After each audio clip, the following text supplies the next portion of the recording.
আপনারা দেখছেন ২১শে টেলিভিশন।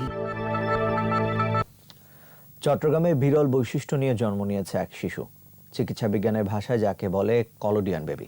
চিকিৎসকরা বলছেন, জিনগত ত্রুটির কারণে বিশেষ ধরনের চর্মরোগ নিয়ে এই শিশুরা জন্মগ্রহণ করে। নিকট আত্মীয় দম্পতির এমন সন্তান জন্ম দেওয়ার হার সবচেয়ে বেশি।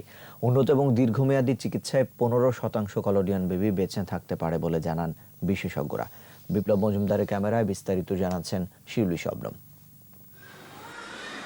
শনিবার রাতে চট্টগ্রামের একটি বেসরকারি হাসপাতালে জন্ম নেয় এক শিশু। ৩৮ সপ্তাহে জন্ম নেওয়া শিশুটির সারা দেহ প্লাস্টিকের মতো দেখতে, মোটা সাদা চামড়া দিয়ে মোড়ানো, চোখের পাতা বাইরের দিকে উল্টানো।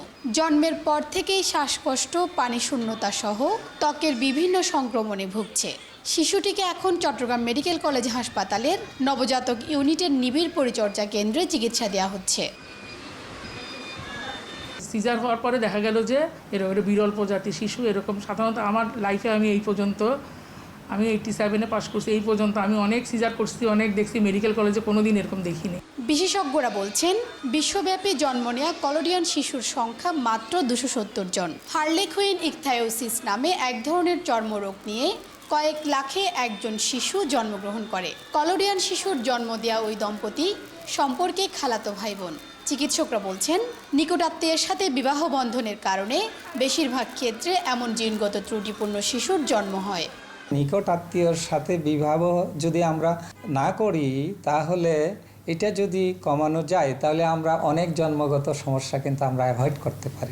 দীর্ঘমেয়াদী আধুনিক চিকিৎসায় কলোডিয়ান শিশুদের বেঁচে থাকার হার বাড়ছে বলে জানান চিকিৎসকরা। তবে এই শিশুরা অতিমাত্রায় স্পর্শকাতর হওয়ায় সবসময় মৃত্যু ঝুঁকিতে থাকে। 2 থেকে 3 সপ্তাহ পরে চামড়াটা চলে যায় আস্তে আস্তে, তখন আমরা চর্মের অন্যান্য ওষুধ যে চিকিৎসাগুলো ওগুলো চালাই।